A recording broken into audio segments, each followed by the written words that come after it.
This podcast is part of the Podcast Arcade Network.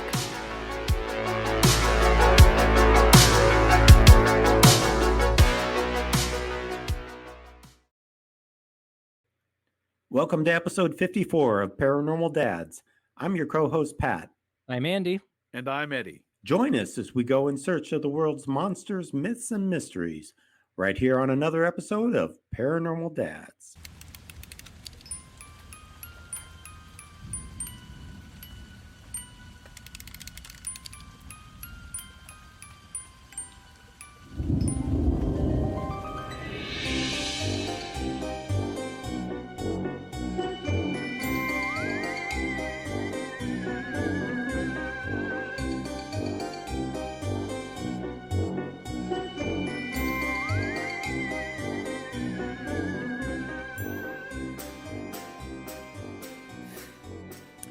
First of all, it's good to see you guys again as glowing motes of dust.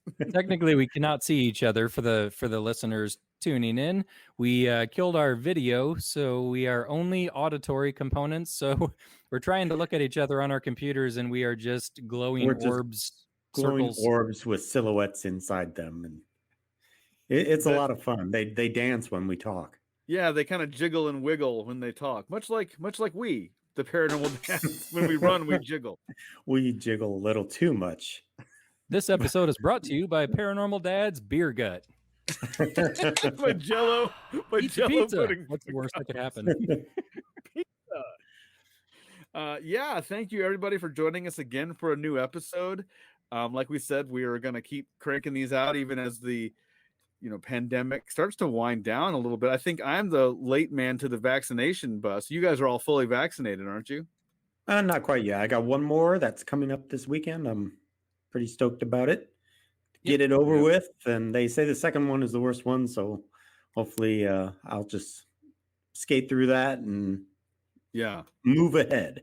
You'll be all right, Pat. You're strong. Yeah, I've had my second shot, and I felt a little icky the next day, but totally worth it in the grand scheme of things. So sure. But we're going to keep cranking these episodes out, and we're happy to do so, especially if it gives our listeners, some an hour of entertainment during these weird times. So, and speaking of weird times, just a little premonition for y'all. We're going to be talking about injections later in the show. Oh, all right. Ooh. Speaking of my injection, guys, I went with the spicy buffalo flavor of the COVID shot. Oh yeah, yeah. I stick with my old standby, the chocolate peanut butter. There you go. What'd you go for, Andy? Oh, just just a good old blue raspberry tart, and Would you say earlier, Eddie? You said your arm hurts, which is weird because you got the shot in your butt. Yeah. That's the strange part. They gave me the shot right in my left butt cheek, and my right arm is sore. He said, "Sir, drop your pants," and you're like, "Why? I'm here because my throat hurts." Yeah, I'm in the wrong clinic. I'm not a doctor. Well, at any rate, we have a great show lined up for you guys. A little variety, and as always, we started out with the recent sightings segment. And Eddie, this was you today, right?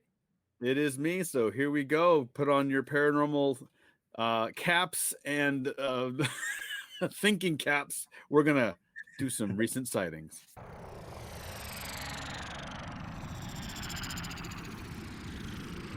So on this recent sighting, gents, I'm gonna share a screen with you guys, and I'll be sure to put this up on our show notes. I'll send some stuff to Pat here so we can all see this together and we can all comment together here on this one. The glory of modern technology.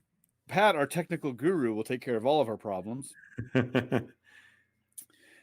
Chris Allen and Christine Tate in a town in England, in Ammanford, Carmarthenshire. Dude, that's not the most British name I've ever heard. I live in Ammanford, Carmarthenshire. That's one of the Hobbit towns. You know it is. Absolutely. There's probably a tree they live in too. They were plagued by a series of mysterious screams and have fled their own home. And they vowed to never return again. The long and short of the story is that in June of 2018, so by all purposes, this is still pretty recent as far as we're concerned. June. Christine was making coffee in the kitchen in their house and began to heard strange sounds coming from underneath the house. And as time went on, they began to hear under the house. They heard And it wasn't the sounds plumbing. of it wasn't the plumbing. It wasn't the downstairs neighbor playing their gosh darn music too darn loud. I'm sorry. Def You're Leppard just again. too darn loud. You kids and your Iron Maidens. Your Twisted Sisters. You know, it reminds me of that scene from the Goonies where the Goonies are underneath the city in the caves and they're shaking the pipes and they're causing a ruckus for the bathrooms and water fountains up above on surface level. Yeah, that guy was trying to tee off the golf ball and it was like flying up and down. Yeah. It's like, that's not how plumbing works. Whatever. So what they heard were the sounds of women and children screaming and heavy knocking happening in their house. No, and so they couldn't figure out where it was coming from. And so he left his phone in the bathroom. Alan left his phone in the bathroom to see what was going on, and they were able to pick up these sounds of essentially screaming happening in their house. After a bit, they realized that the sounds were coming from underneath the house in the basement below the kitchen. So they began to dig underneath their house to try to see if they could find out where these sounds were coming from. But as they got underneath the house, they just heard these muffled sounds of screaming and weird sounds. You know, and so this is where, go ahead, Amy. I mean, that's creepy. That's crazy. Yeah. You know, visual aspects of the paranormal are terrifying too, but the audio components can be terrifying. A human scream, you know, is not a pleasant, it doesn't hit the ears in a pleasant way. You know, I think we're hardwired to you know, it gets your heart pumping just hearing that. And I'd recommend 3 steps. You know, step 1, get a match. Step 2, light it. Step 3, burn that sucker down. Yep. Never look back. Exactly. No, thank you. Yep. Step 4, buy a new house. That's right. So they actually hired a company, an audio company, to come and kind of record around their house. So they put microphones in the front and the back and inside of the house, and they were able to pick up. Any sounds outside, they got nothing, and the only microphones that picked up any noise of any sounds of the screaming and other noises were only from inside the house. Oh, nice. But they did pick up some screams and that kind of stuff. Literally all they've picked up is the sounds. They've not had any visualizations, nothing being moved around, literally only auditory. You know, it almost, sorry, Eddie, I was going to say, it almost makes you wonder if it's picking up on something that used to be on that property before the house was even there, you know, right? Ancient Indian burial ground type territory. It's something else. I mean, and I've listened to a little piece of this, and I'm going to share it with all of you now.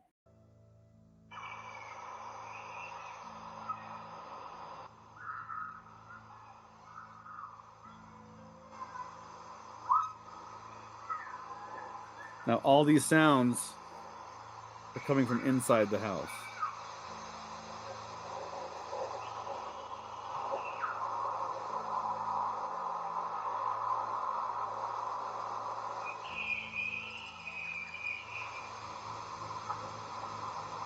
And it's sounds that you would think that, oh, well, they live in a busy city. No, there's nothing happening outside. That's creepy.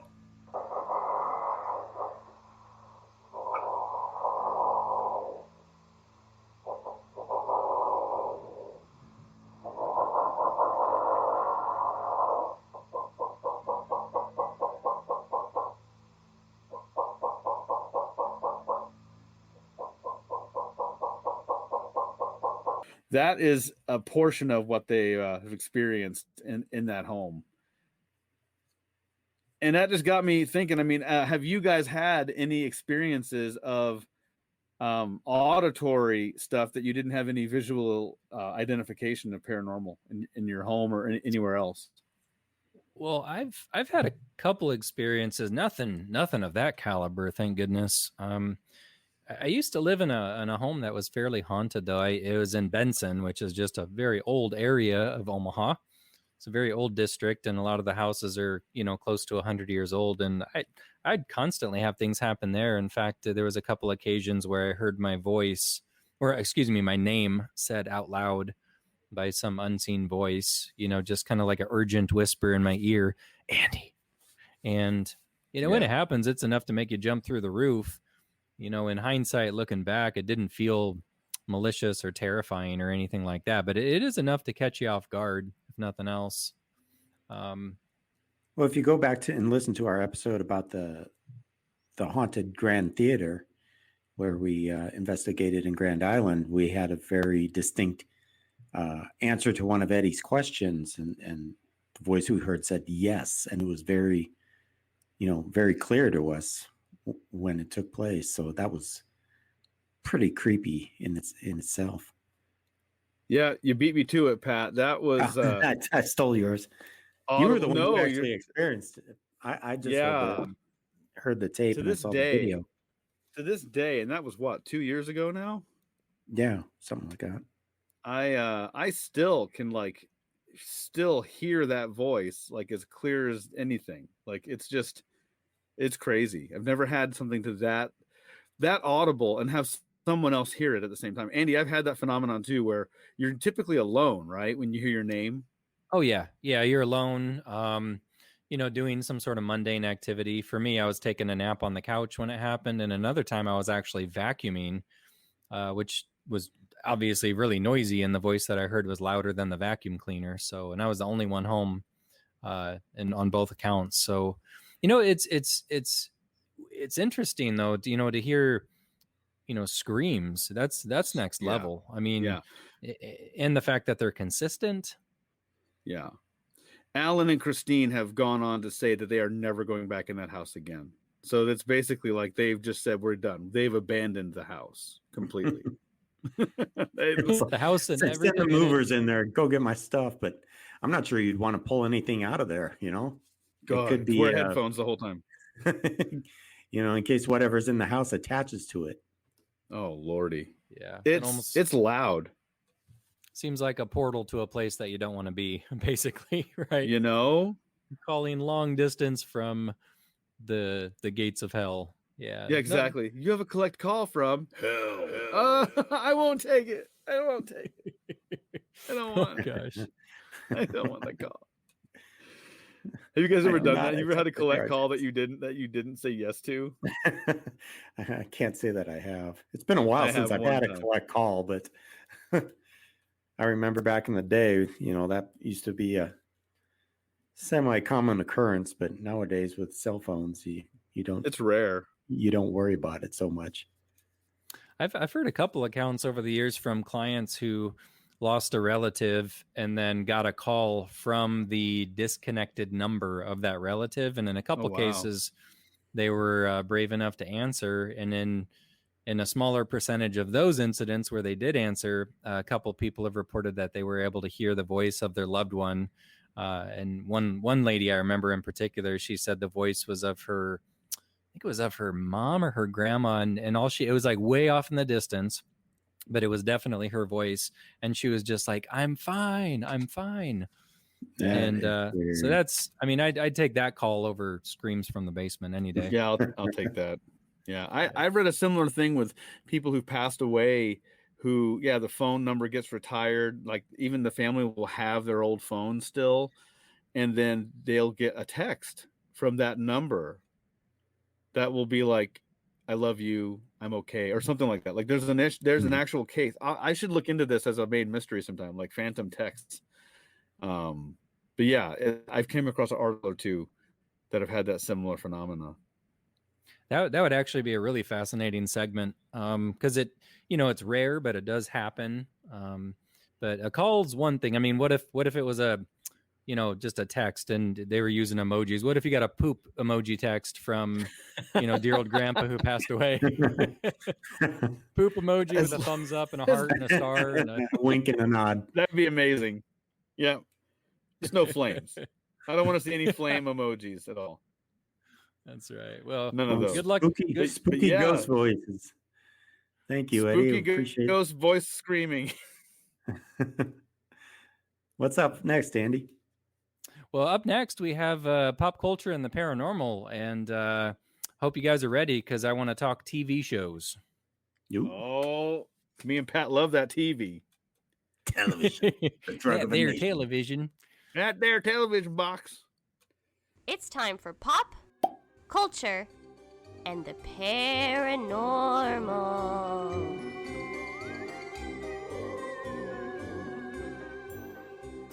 All right, pop culture and the paranormal segment. I did my homework, and I have lined up an assortment, a charcuterie board, if you will, of the finest paranormal. It's a charcuterie board. Yeah, I see. Fancy, sophisticated. Beef Wellington. I've invested some serious. I've invested some serious time in rounding up and giving my opinion on some of the best paranormal shows that have been out there for the past decade or so. And let me tell you, fine listeners, my butt has invested some serious hours in my recliner doing my field research for this segment, because I have watched dang near the majority of these shows on the majority of the episodes on most of these shows. Excellent. And, I'm willing to bet I have too. I bet a lot of our listeners have as well. Yeah. So I'm just going to give you the rundown, little background on each show, and we can discuss. First one, it's going to be no surprise, Ghost Adventures. Came out in 2008. They're up to 24 seasons now, guys. Wow. And this was as of just a few weeks ago, but they had 229 episodes available on the Travel Channel. Of course, Zach Baggins. I didn't know this, guys. Did you know this? He's not only the star of the show, he's one of the editors for the TV show. I believe it. I thought he was at least, he was also like a producer or something of the show as well. I know he's really involved. Yeah, and I guess, if they're used to, editing, they're tech guys, obviously, because that's part of the nature of ghost investigating. But yeah, he's one of the editors. Nick Groff, Aaron Goodwin. If you're talking ghost shows, that's probably the heavyweight contender of the bunch. Is that the one where they're like, "Come on, ghost, you stupid ghost"? Yeah, that's kind of my take on his show. Is it's almost a little too, I don't know if aggressive is the right word, but it's just it kind of has a twist towards the evil side of hauntings, and how things will scratch you, and more terror than just your typical haunting. Right. I mean, that's just kind of my opinion of that show. Nope, I second that, Pat. That's what kind of turned me off from it. And I guess you can't knock it. A show that's been on for that long is obviously successful because it's entertaining and appealing. But for me, it was almost overly done and too focused on the evil aspect of it. So and like Eddie says, they kind of bait the ghosts, like come at me, kind of stuff. Well, plus they wear the Ed Hardy shirts, and they wear medium t-shirts, and give each other mohawks, and do they do that really? Start chest bumping each other before they go into the house. Like, come on, bro, let's get hype. And the ghosts are like, this haunted house reeks of testosterone. We're out here. Exactly. They chug a monster and then break a cinder block over their heads and then run into the house. Oh, the next Eddie, show. how do you feel about this show?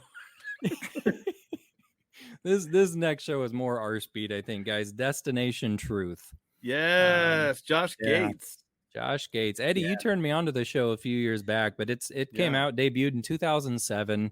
They ran for 5 seasons, starring the one and only Josh Gates, who was amazing. And this was on the Sci-Fi Channel, and it was really heavy on the cryptozoology. So flying dinosaurs, sloth monster, bat demon, sea monster, giant snakes, werewolves, even lesser known ones like Icelandic elves and a place in Mexico called the Island of the Dolls. Yes. Yeah.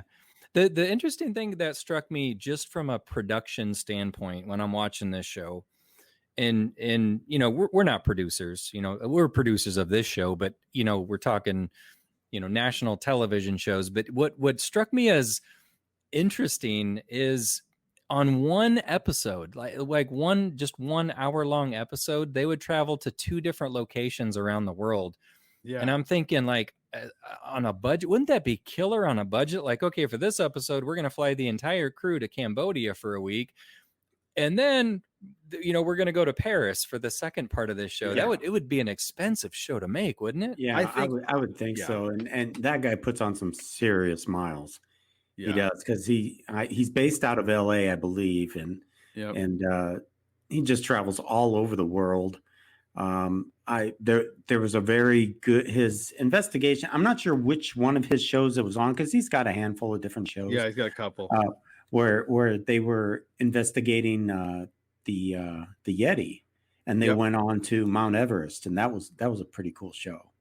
Yeah, but just some really harrowing plane flights to get him, you know, to the base camp, you know, to start their investigation. It's a lot of fun watching the places that he goes. Well, and it was, I mean, for pound, that's one of my all-time favorites because it's just so well done. It's not overly done. They're not skeptical, but they're not naive believers. You know, they were just out there looking for proof, and it's humorous in certain parts, like in a witty sense. Josh Gates is a funny person. He's pretty witty. Yeah, he's got a good sense of humor, and he's certainly willing to laugh at himself too, and right. You know, that kind of appeals to me, because we kind of do the same thing on this show. Right, he has fun with it. He doesn't make fun of it. Another one, you know, the recent reboot of Unsolved Mysteries that came out on Netflix. Yeah, I know a lot of people were pumped about that. I don't know, a little less enthused. I looked into it, and I think it was 5 episodes into it before there was anything overly paranormal. It was mostly like disappearing people, unsolved murder cases, and I understand those are mysteries too. But episode 5 was a UFO case in Berkshire, Massachusetts, which was kind of interesting. But for my money, it was not paranormally enough. But there's that reboot on Netflix, Unsolved Mysteries. This next one actually debuted in 2010. A little lesser known, perhaps, but it was also on the Sci-Fi Channel for 2 seasons. It was called Fact or Faked: Paranormal Files. Yes, I remember this one. And this one was led by scientist Bill Murphy, not Bill Murray, Bill Murphy. And they had a stunt expert, Austin Porter. They had a professional photographer, Lanisha Cole. They had a journalist, Jaelda Pardo. They just had this cool assortment of, collection of professionals. And what they would do is they'd go online and they'd find a well-known, like, trending viral video, whether it be ghost, UFO, weird light anomaly, and then they would intentionally try to recreate it to see if the video was authentic, or if somebody could have potentially, done it just as a hoax. And in some cases, they were able to recreate it, and in some cases they weren't. But even the instances where they were able to duplicate some weird event on the video footage, they didn't dismiss it as a hoax, because the amount of effort that would go into staging some of these things would just be well beyond an individual goofing around for a practical joke, you know? Yeah. Just because something could be done doesn't necessarily mean that it was, because the amount of know-how and effects and editing, just because some of those tools are available, a lot of education and training has to go into being able to fake these kinds of things, you know? We're having this discussion. I'm just thinking Patterson Gimlin, you know, because these guys are 1968, was it 67 when that video was or that film was shot? It is 67 or 68, right in there. Of Patty the Sasquatch walking through the Northern California woods, and you even in that day, they cannot prove that they had the costuming technology to pull something like that off. Right. It's just probably, if there's any one piece of Bigfoot evidence that points to the existence of Bigfoot to this day, I believe it's that film. Yeah. Well, I mean, they even had, costume experts from that time period, people who designed the costumes in the Planet of the Apes films. And they said there's no way that an average Joe could have access to a costume that elaborate, because people in Hollywood couldn't even make something that was that detailed, Right. And then you Right. add to that the Bigfoot on that Patterson Gimlin film was female. Like, why? Like, if you're going to do a Bigfoot that's a female, that's even harder to get that anatomy right. Right. You know what I mean? Right. And they had that software. If you guys remember this little technical tidbit, they had that software which took that footage and actually took it, the figure of Bigfoot, of the Sasquatch, and removed the hair off of it. You remember that? Oh, really? Yeah, it removed the hair. This editing software was able to analyze anything on that figure that was a hair, and was able to take it off. And the idea was, if this is a suit, it's going to look like a suit. This software is used for other things. It's like a forensic investigative tool for them to investigate crime scenes. And so they used this, they modified it a little bit to be able to just identify, sample and then identify hair.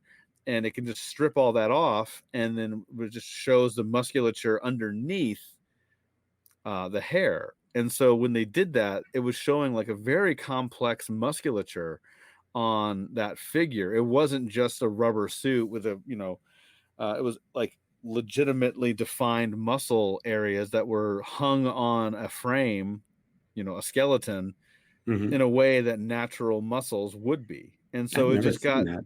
Oh yeah, dude, that was at the Bigfoot convention that we were at a few years ago. And I don't even remember. That footage is going to be, it's going to be debated forever. It will be. Believers will believe and non-believers won't. And, that's just how it is always going to be. It is. I know it's true. But yeah. Anyway.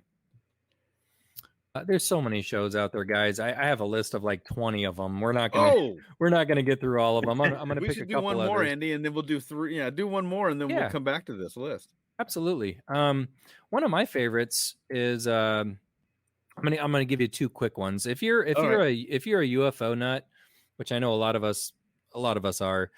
There's a show. It was on for 2 seasons, and it was on the History Channel, if you can dig up old episodes. But it debuted in 2014, and it was called Hangar 1 UFOs.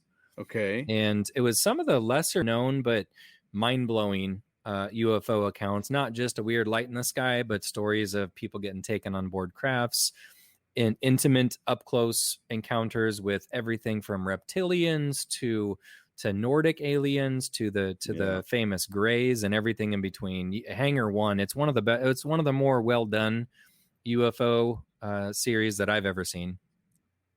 And the other one that I'll say is a little more down to earth. It's called Beyond the Unknown, and this is with Don Wildman on the Travel Channel. It's 4 seasons. It might still be going, I'm not sure, but it's 4 seasons, and it's a wide array of topics.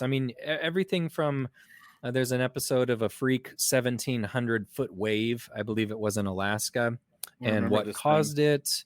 There was an episode on what actually killed George Washington. There's an episode on the great prophet Nostradamus, Nazca lines in Peru, ghosts, UFOs. Not just paranormal mysteries, but just mysteries in general. And I like Beyond the Unknown because they take a very down-to-earth approach, a very scientific, let's figure out what happened type of approach. And in a lot of the cases, they believe to have solved the long-standing mysteries. And in the cases where they can't, they admit that they can't solve it in one way or another. But it's not over-sensationalized, but it's a really very cool reenactments. And again, that's Beyond the Unknown on the Travel Channel. Man. So there you go. Give some listeners some good ideas on things to look up. And I know with the plethora of streaming services nowadays, you can take your pick on how you find those episodes and shows. But good luck. They're all worth a watch if you're into this kind of content. Yeah, they're just everywhere. And one of my favorite ones that recently came out. Have you guys seen the Alaska Triangle? Oh yeah. Yes. It's got some really cool stories in it.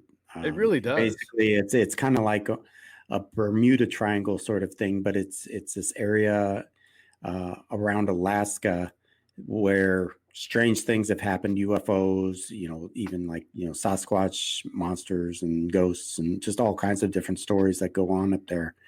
And very, very well done show. Yeah. And you might want to let people know if you're going to Alaska, because per capita, they have the highest number of disappearances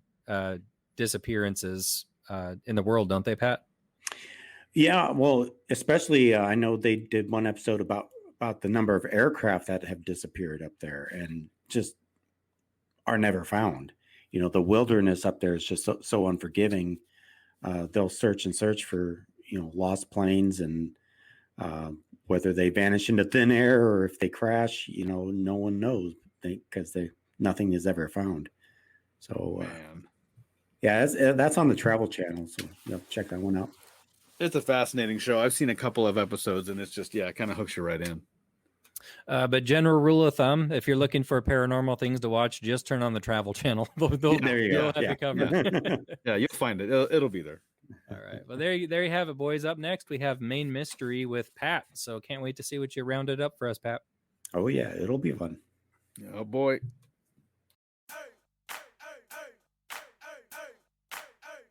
Yo, Paranormal Dads, we got us a guest. Monsters and mysteries, this isn't a test. Could be alien, a ghost, or your daddy, a Mothman, a troll, or Bigfoot Patty. So join the three of us, Eddie, Andy, and Pat. And our very special guest, this is gonna be Fat. Fat is spelled P-H-A-T. Spoons, yeah, glue sticks. Is that a sky I see That right is a there? sky. Sky! Give me a We've digital been- high five. What's up? Sky is literally leaving me hanging right now. Oh, give She me a high is. five. Yeah. Pop, There you pop. go. There we go. She wanted to hop on and talk about a little bit about the Tooth Fairy for a special feature, the mystery of the Tooth Fairy. So do you want to tell them the video evidence we got? Yeah, so the Tooth Fairy had shiny wings. She's a very, very quick flyer, and I think she's a faster than a leprechaun flyer. How come you think she's faster than a leprechaun? Because when I saw the video, she was just like flying away, like. Just as fast as she could go. Like lightning. Can you guys think of a mysterious creature that fast? I mean, I'm trying to think of fast creatures. Mothman's kind of fast. Bigfoot's kind of fast. But Tooth Fairy's lightning fast, right? She takes teeth faster than Mountain Dew. Take those teeth away. You want to tell them about the picture or the video that Mom got? Yeah, so how the story started was one day when I losed my teeth and I was falling asleep, the Tooth Fairy comes in, and I have two cats named Leo and Tokyo, and my cats were batting at something. Then my mom started to be awake, and she was going in my bedroom to check, and she was hitting record you to see if it's the Tooth Fairy. Then when she come in and she showed the camera, we saw the Tooth Fairy video. Oh my goodness. Wow. And what'd you get as a prize? I think I got a couple coins and stuff. Was it like gold coins?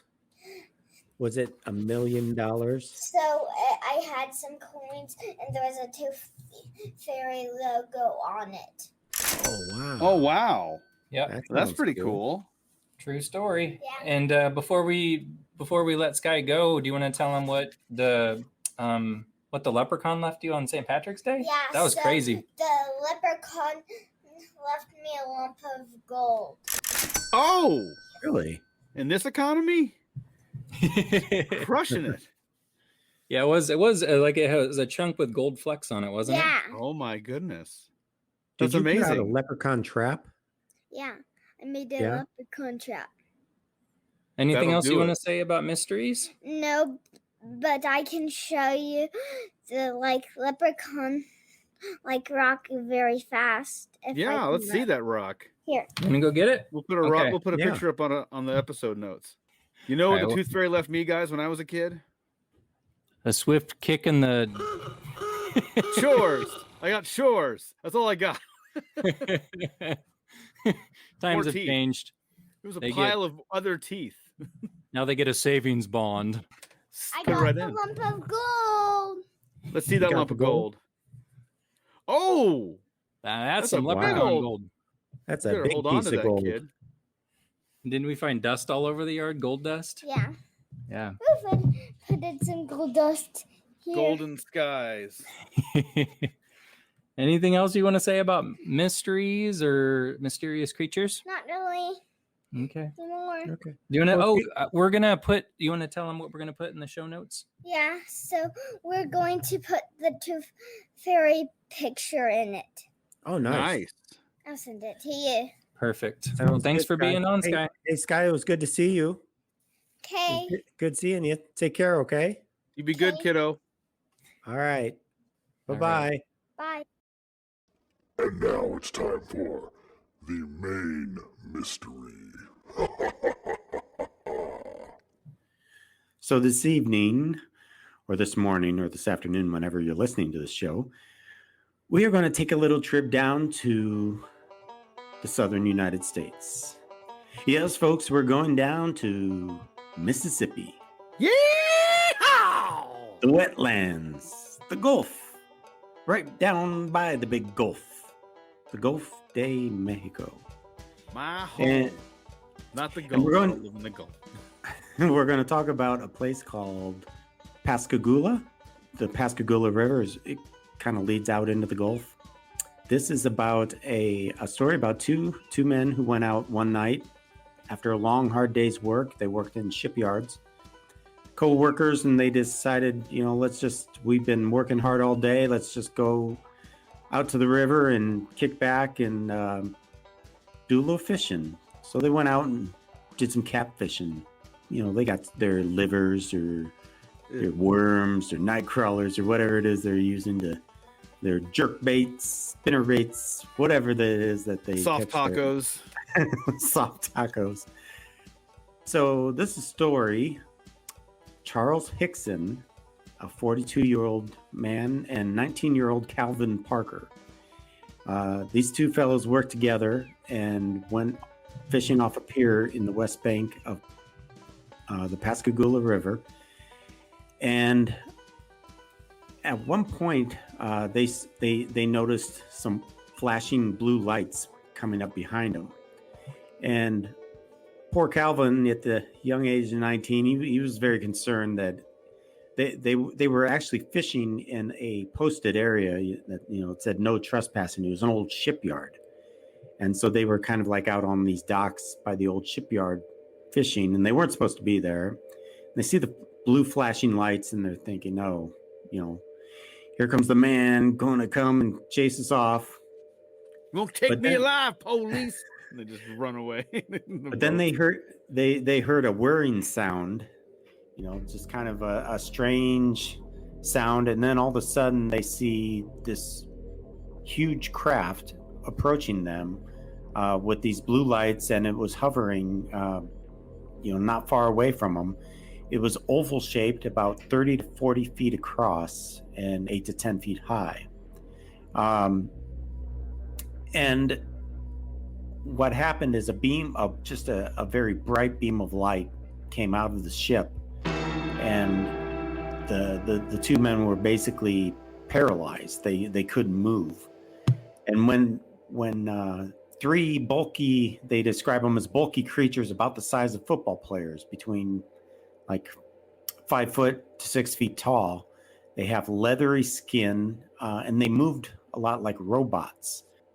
One of the distinct things about their hands, it looked like they were wearing mittens, but they were almost, they called them like, it was like crab-like pinchers Whoa. were on their hands. They also had these odd-shaped protrusions coming out of the sides of their heads, almost like horns or something that came straight out of the sides of their heads. So these three beings came out of this craft, and they said they basically just kind of hovered, and they moved very robotically. And they came up to the men, and two of the creatures grabbed Charles. He was the older and the larger of the two. So the two creatures grabbed him, and then the third creature grabbed Calvin. And Calvin said as soon as the creature grabbed him, he felt a sharp pain, and then he heard a hiss. And it was at that point he felt an injection coming into his arm. It's that COVID shot. Yeah, it's that COVID shot, right? So he at that point he became very calm and felt very light. The creatures escorted the two men into the ship. Aboard basically was a UFO. So these men are conscious, but yet they're still paralyzed. They could move their eyes around, maybe move their heads a little bit, but they couldn't get the full view of what was going on around them. But what happened is the creatures led them into a room, and there was like a table, like an exam table that they were put on. A device came and kind of hovered above them. It came out of the ceiling. Parker described it as kind of about the size of a deck of cards, but he said it almost looked like a large eye, like an eyeball, and it floated around his face and around the sides of his heads and around the back of his head, and it would make kind of like humming noises or clicking noises, and then it shot back up into the ceiling. So it was almost like it was doing some kind of a scan on him. And then at that time, a fourth creature appeared, and it was Calvin Parker, the younger one. He described this creature as being female, and he just had the sense that she was female. She actually had more facial features than the other three creatures. She sounded like she was more. She looked like one of the more grays. The people describe them as gray type aliens. But she did have eyes. They weren't quite as big as your typical gray. Almost human-like in some of her facial features. This particular creature also had very strange hands, and her two middle fingers on her hand were longer than the others. She started examining this guy and actually stuck her fingers into his mouth and went up to his what's the bit of skin inside your mouth? Is that the uvula? That's the word. So look at me go. The guy's basically choking, and she's like messing around his uvula, and the fingers are going up into his sinus cavity. He said his nose started bleeding. Rude. Did she sanitize her hands first? Did she wash her hands first? That's what I want to know. This was 1975. They didn't do that sort of thing back then. Did clip her fingernails at least? Jeez. 73. Sticking her alien lobster claw down his throat just for no good reason. That's just frowned upon. But it was at that time that he got the sense from her, almost like a telepathic message that says, "Do not be afraid. We're not going to hurt you." She does this as she's sticking her fingers in his uvula. She's lobotomizing him from the inside of his face. So after the examination, the larger creatures came back in and picked the men up, carried them out of the spaceship, put them down on the bank of the river, floated back into the ship, and then the ship just shot off into space. The next thing they knew, the younger of the two men, Calvin, he was just standing by the side of the river, arms stretched out, kind of like almost like you would think of Frankenstein, right? With his arms stretched out in front of him as he walks. He's just standing still with his arms rigid, stretched out, and just screaming. Charles Hickson's laying on the ground, and he's kind of coming to, and eventually gets Calvin's attention, and he's like, okay, it's over. The worst of it's over. But this is an event that really haunted these two people for the rest of their lives. At first they didn't want to tell anybody, because back in 1973, it wasn't like you got the Travel Channel today with everything everybody knows about paranormal experiences. It's just not something you talk about. You're going to get made fun of. People aren't going to believe you. They were really concerned about the situation they were in and whether or not they can tell anybody about what they just went through. Charles did convince Calvin that they needed to tell somebody, and so they called the local sheriff. He said before he did that, he actually took a few shots of whiskey, which probably hurt his credibility somewhat, because people were thinking, well, this guy is just a drunk, and he's just feeding us lines. So he calls the sheriff and he says, hey, you're not going to believe what I've got to tell you, but I've got to tell you this. And the sheriff says, come on, I'm busy. What do you need to tell me? And he says, well, we were just abducted by a UFO. And the sheriff kind of laughed, which Charles was afraid the sheriff would do. Sure. And the sheriff says, okay, well, why don't you come in and tell me about the UFO? And so they did. They went into the police station, but the sheriff has always been very forthcoming, how nervous, how upset, how terrified these men were when they were in his presence. He never doubted for a minute that these guys went through something very strange. And he's always stuck to that story, and he did, however, he wanted to do his due diligence. And he thought, well, I've got this tape recorder in this room. I'm just going to turn it on, put these guys in the room and let them sit in there for a while. Sure. Obviously, if they were coming up with something, they would talk about it. And, then he'd have his proof that these guys were just trying to pull a hoax. And the tape recording that he got out of that was, nothing like that at all. And a blue light, you look in the sky and see a blue light, it calls your attention to it. You couldn't tell, so it was just circling. I like had a heart attack tonight, ain't you? I come one day and eat you that scared me to death too, something. I'm just laying there crying right now and I can't help myself. I'm telling you, man, I couldn't take much more of that. I tell you, I go, I'm get to bed or get some nerve pills or something, see the doctor or something. I can't stand it. I'm about to go all to pieces. You listen to the tape, and it's in this day and age, the quality is just terrible. It was a reel-to-reel tape that was kind of hidden in the room. The guys didn't even know it was in there. Yeah, it was underneath. It was like taped underneath the table. Yeah. Oh wow. And so the quality is pretty poor, but they have gone through and you can read transcripts about it, and these guys were just astounded as to what they just went through. They're talking to each other about, can you believe the way that door opened? Can you those lights? These guys just came out and they just took us, and they were just talking about their experience that they just went through. And the sheriff knew after he listened to that tape that he doesn't know what happened to these guys, but something did happen that night there on the Mississippi Delta. And what year was this again, Pat? This was 1973, October 11th, 1973. Charles, the older gentleman, he never really had a problem talking to people about it.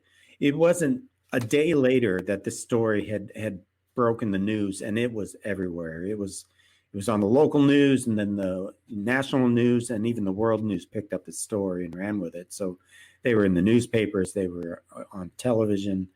And Charles was very forthcoming and willing to talk to anybody who would listen to him. Whereas the younger 19-year-old Calvin, he wanted nothing to do with it. He basically almost became a hermit for a long time. Just tried to stay out of the limelight, did not want to talk about it, didn't tell anybody, about the experiences that he had. And it wasn't until very recently when, maybe in the past decade or so, that he started coming out, and he actually wrote a book about it. Charles also wrote his own book about it before he passed. He passed in 2011.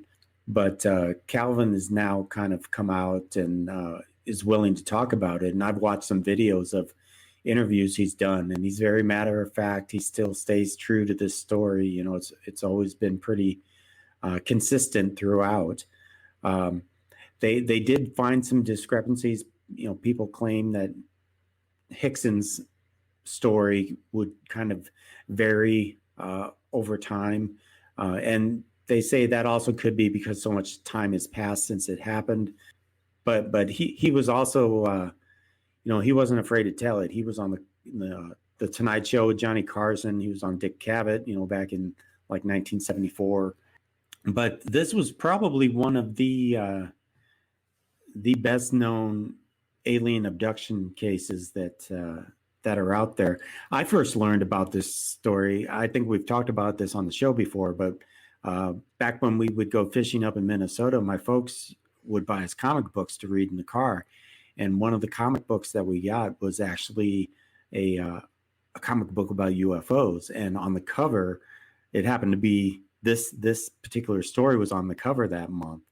And so you've got this really cool artwork of two terrified fishermen being dragged into a UFO by these creatures. When I kind of researched the story, you know, for the show, it was kind of interesting to learn that, you know, this comic book I got was probably, I don't know, mid to late 70s. So it was probably still fairly recent when it was coming out in the comics. But it was a well-known story back then. That's great. Kind of a throwback to your childhood in a way. And yeah. By the way, what is it with UFO abduction cases happening to people going fishing? Like, because there's so many accounts of that. People getting abducted as with their line in the water. It's like, are aliens a big fan of fish? Like, leave the fish alone or we're going to come get you. That's just it. I was actually watching a YouTube about this case, and a YouTube story, and it was kind of a story told by a guy, I think, who does a fishing podcast or has a fishing YouTube channel. And so it was kind of like his Halloween episode, right? So he wanted something scary for his fishing show. So he told this story. And his idea was, well, why would aliens bother to, you know, break into somebody's house in the middle of the night and pull them out of bed when they can just roll up on a couple of guys at the edge of the river and just pick them off right there, you know? That's just it. So it's kind of like out in the open. They're easy to pick up. It's like their version of fishing, right? You catch it, and it is catch and release because they always put us back. I was going to say, so, yeah. Well, or they decide to keep you and mount you on the wall. You become was that Billy Bob the talking the singing bass on the wall. Yeah. Right. Yeah. Didn't he sing Rolling on the River or something like that? He did. He sings some Creedence Clearwater Revival songs. Yeah. You gotta love that. Yeah, that's a good case. I there was a reenactment of that on could have been on one of the shows we just mentioned in pop culture segment, but yeah, it hits all the bases, right? You're aboard a ship, you're experimented on. There's multiple aliens. There's some that look different. They do experiments on you. You're put back. There's missing time. Lobster sticks or lobster claw down your uvula. Yeah, exactly. You know, just a regular Tuesday in the old Mississippi Bayou. Yeah. If I had a nickel for every time, I tell you what. The interesting thing about this case too is there are a number of other people who reported seeing a UFO that night in and around that area. You know, within 100 miles of that area. And some people as close as like the other side of the river. So, you know, they didn't see these two guys there, but they did say they saw a UFO that night. So it's kind of interesting. You actually have some witness reports for this one as well. Yeah, that gives it a little extra layer of credibility there. And it's, it's an oldie but a goodie. Yeah. So. Oh, yeah. It's just, yeah. You got to love those ones that, you know, honestly have a lot of credence to them, you know, when people have stuck to their story the entire time, you know, there's no reason for them to say what they're saying other than, you know, it really happened. I mean, it's just, it's something else for sure. Well, next Something time I go else. fishing, I'm wearing a harness and I'm anchoring that thing deep into the earth. I'll say good luck. That way if they try to suck you up in the tractor, the beam, like this Yep. guy's stuck. He's not coming. Let's take the other guy. Yeah, I'm tying myself to a tree. Yeah. I'm gonna put a good padlock on my uvula and Exactly. Or I'm gonna wear a big crab costume and they'll think I'm one of them. yeah, One yeah. of us. One of us. He's one of us. I'll be like pointing to my other friends. Take them. Well, let's go on to this guy down the river who's listening to CCR on his bass boat. We throw Billy the bass. Go after that fish. It's singing. If Eddie gets abducted in his crab outfit, he's gonna end up being a court jester on some alien planet, just there for entertainment's sake. This guy's a Exactly. little funny, but we took him anyways. I'm there for the yucks. Yeah. They're just throwing. They're throwing amusing. cans at me to make me dance. Well, I'd say that effectively puts a pin in this episode, boys. Yeah. Yeah, we're done. Well, hey, everybody, check us out on our social media platforms. We're on Facebook. We're on Twitter. We're on the Instagrams. Yes. And Yes, and big thanks to the good people at freesounds.org for our sound effects and all that fun stuff. And yeah, be sure to check us out on the social media sites that Pat mentioned. And like Andy had even mentioned before, we're trying to get back into a regular rotation for episodes. So just bear with us. We're getting our paranormal legs back under us. But yeah, it's good times. summer's coming, boys. We got some campfires coming. Got some stuff to do for sure. Darn right. tootin'. All right, guys, have a good one, and everyone listening, have a wonderful evening and keep it spooky. Bye. Boo.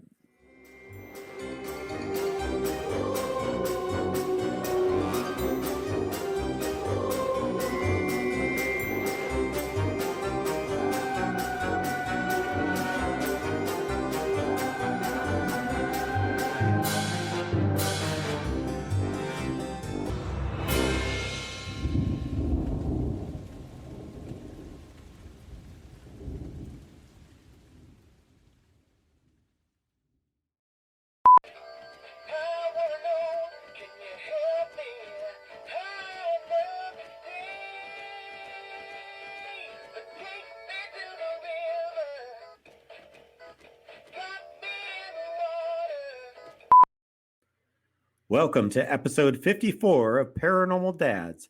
I'm your co-host, Pat. Damn it, I knew I should go second. I didn't listen to my intuition. Take All two. right, we'll try this again. Sorry. Yeah, boy. Yeah. Yeah, Boy. Okay. Oh, yeah. Wow. That was good. I hurt myself. I think so. I think I felt it. I popped something loose. He has a hernia now. I herniated myself. I do it for the show. All right. Did it for you. Do it for Johnny. Do it for put him in a body bag, man. yeah. Yeah. No, that was the Outsiders. Remember? Oh yeah. Stay golden. Come on, Pony boy. Do it for Johnny. He died. Do it for Johnny. Did you have either of you watched you got Cobra Kai? still yet? Ralph Macchio, though. You know, he's the Yeah. Karate Kid and Johnny. In The And he was Outsiders. Johnny. Doesn't he the one who gets killed? Yeah. In yeah. The Outsiders, yeah. Spoiler alert. That book, man. If you haven't Have watched either that of you show, gu- it's been 40 years, people. You know? Let's go, Lord. Have either of you guys watched Cobra Kai yet? Oh, it's Dude. so awesome. I love it. It's freaking phenomenal. But Eagle Anyway. Eagle Fang Karate. Eagle Fang. Eagles don't have fangs. Shut up. Who knew? I have Yeah. a T-shirt that says Eagle Fang Karate on it. Dude, Do you I really? love that show. Yeah, I do.